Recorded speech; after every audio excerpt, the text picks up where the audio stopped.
Hi everybody, I'm Viola. So, in the words of Mark Twain, I'll just start with a little quote that I didn't have time to write a short talk, so I wrote you a long one instead. I'm only joking. I am bound by the clock, so I do have to keep it within the 15 minutes. But what I am here to do is to tell you a story.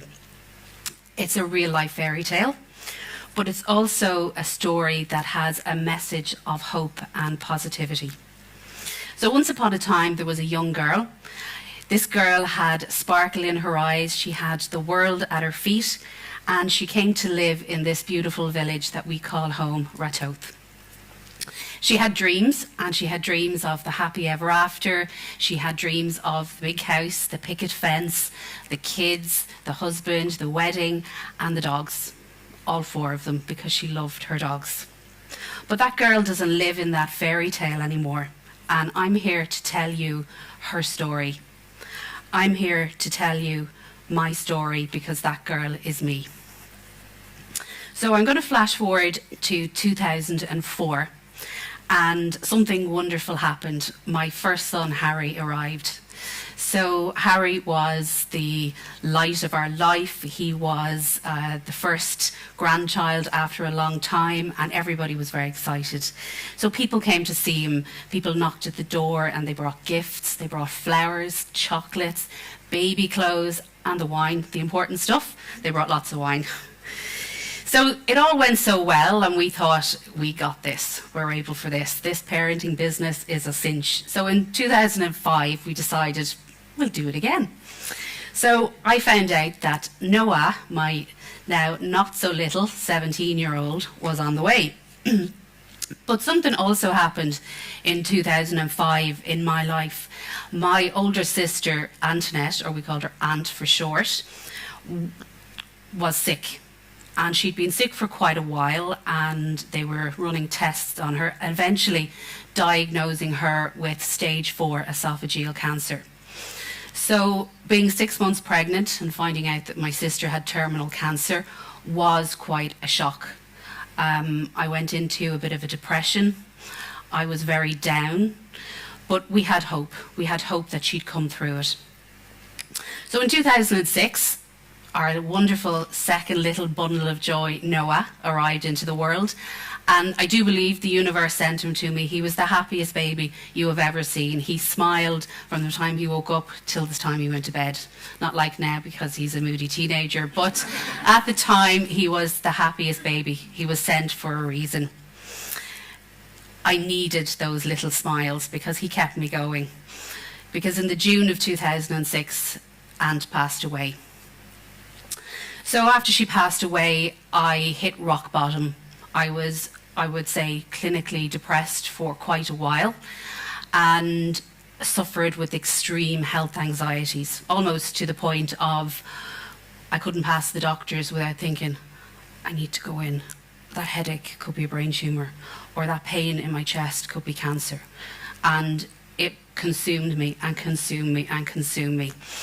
So I went to the doctors, and I ended up sitting with the GP, and she asked me what's wrong, and I just burst into tears. So she said, this is good, this is what I want to see, and she put me on medication for anxiety. It was great. It did what it was supposed to do. It helped with the anxiety, and over time that sting, that pain did ease. We always miss her and we think about her all the time, but the initial pain and the sting of her going has eased over the years. So then in 2009, our little Robyn May Riley arrived into the world. So she was our cherry on top, our little girl. And as her dad said at the time, every man needs a daughter. Life was great, really was, with 3 beautiful children. Obviously we had our challenges like everybody else, but everything was good. Unlike my wallet now with a 13-year-old and her penny shopping trips.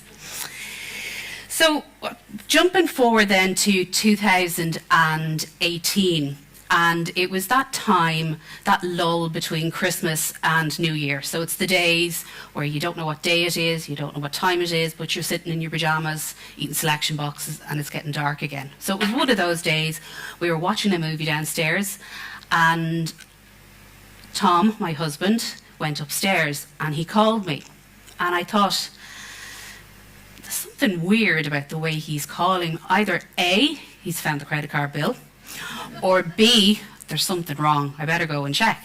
So I went upstairs and he never would be one to complain. And he said, Helena, I don't feel well. And I said, what's wrong? And he said, I don't know. I just feel strange and my fingertips feel funny. So straight away I thought of the stroke and that thing you have to do, the FACE. And I had him touching his nose and, checking his functioning was working. And I was getting a bit worried. So I said to him, look, will we ring the doctor? And he said, no, I'm fine. I'm going into the shower. So he got up and he went into the shower and I was sitting on the bed. And as soon as the shower went on, it went off again. And I thought, that's very odd. And I walked into the bathroom. And there in the shower cubicle, he was crunched over on the floor. And I thought he was messing because anybody who knew him would know he was a big joker, complete joker. He always would find the funny in any situation that was going on. So I walked over to him and I was trying to push the shower door and I noticed a little trickle of blood and I knew something was wrong. So I called Harry, my then 17-year-old, and the 3 kids came running up the stairs. I said to Harry, go get Alan, go get Alan. And Alan and Angela are some of our very good friends who live in Ratoath with us, and Harry ran to get Alan. Noah, all I remember was Noah with his hands on his head, pacing up and down, going, this cannot be happening, this cannot be happening, and the rest is a blur. Harry came back and said, Alan's not home, and I said, get Aidan, and he ran to Aidan and Murren, who are also very good friends of ours, and Aidan came around, and Aidan is a big, tall, 6 foot, big man, and with one kick he had the shower door down and we had Tom out.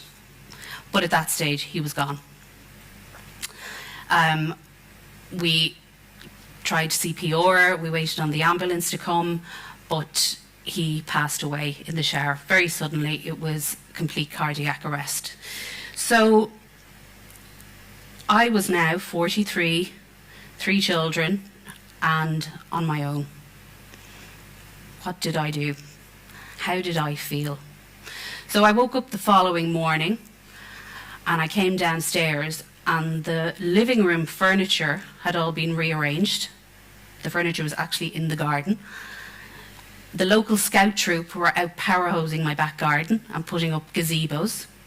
There was about 6 of the women who lived on our street in making trays of sandwiches. There was Burqa boilers. It was like a production kitchen going on. And that is the value of a community, of living somewhere that is a community, coming together when people need it.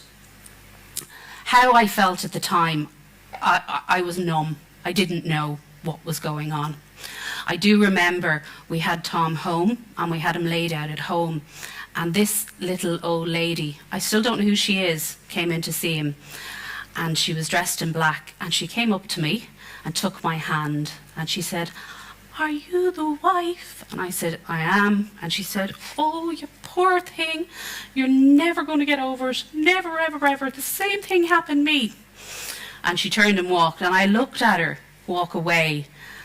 And it was like red rag to a bull. And I went, you just bloody watch me. Because I am not ending up like that. People called me a widow. I just wanted to vomit. To me, a widow was that 80-year-old woman sitting in a rocking chair, dressed in black. I wasn't behaving like a widow, and people didn't like it. I wore a red dress to his funeral. That didn't go down well with some people. I made a decision to live, and I made a decision to thrive. I didn't want to be a victim. I didn't want to be pitied, and I did not want my kids to be pitied either. It is a tragedy. What happened to us is a tragedy, but we have to go on. We were only going one way, and that way was forward. And why should 2 people die? So my children lose their father. He's gone, physically gone. Why should they lose their mother? That I'm just a shell, and emotionally I'm not there. I could not do that to my children. They needed to know that Mama's smiling, Mama's happy, Mama's laughing. It's okay to live. They needed a light they needed strength, and they needed support. It's like the story of the dog. The man comes home from work and the wife is in a bad mood and the dog runs and hides because the husband's going to get it off the wife, the kids are getting it off the husband, and then the dog is going to get it off the kids. So the linchpin of the family is the mother, and I was their linchpin. I was their safe place. I had to live to give them life. I brought them into the world. It's my job to give them life, to support them, because we only have one life. Moving on, how I got through it all, I went to counselling. I went to a fantastic counsellor, but I knew when I'd had enough. I knew when enough was enough with my counsellor. I kept really busy, so at the time I was doing my master's, and I was about to go into my second year of my master's, and I threw myself into that. My research ended up focusing on grief and somebody who has gone through grief returning to the workplace, so it was very apt for me. Also, I distanced myself from people. So people who weren't aligned with how I was living my life, I didn't want to be around. People distanced themselves from me because they didn't know how to handle me. People who crossed the street so they wouldn't have to talk to me or pretend they didn't see me in a shop. And that was fine, because if they didn't embrace how I was living my life, they weren't part of my journey. So I wanted to learn what I was going through. Why was I living like this? What was this all about? So I did a postgrad diploma in trauma studies. And by doing that postgrad diploma in trauma studies, I learned what was going on with me. I was moving to a higher level of functioning. So I was going into a stage of what's called thriving. So who helped me? I had a few people to help me, but two in particular that I have to give a good shout out to, and that was Mr. Pino and Mr. Sov, because they were like my best friends. But also, I do believe that I helped myself. I was just adamant that I was not ending up bitter and twisted about the way life had treated me or the cards I'd been dealt. As Frank Sinatra said, I did it my way, and that's the way I did it. So if I can give you a few pointers to take away from what I'm saying today, what I would just like to say to you is, it's okay to live after loss. It's okay to love after loss. It's okay to smile. It's okay to be happy. We have to have hope. And sometimes these situations are hopeless, but we need to have hope in those situations. My son shone the day I met Tom, but my sun set the day he died. But one thing, although my sun set, I never lost hope. And that hope then became a reality when last July, myself and my husband, now Tim, got married in a beautiful ceremony in the Wicklow Mountains, just surrounded by our family and closest friends. So you have one life to live. Make that a life worth living. And I can just finish up by just a little quote in the words of the fabulous Wayne Dyer, and it is, be miserable or motivate yourself. Whatever you do, it's your choice. Thank you.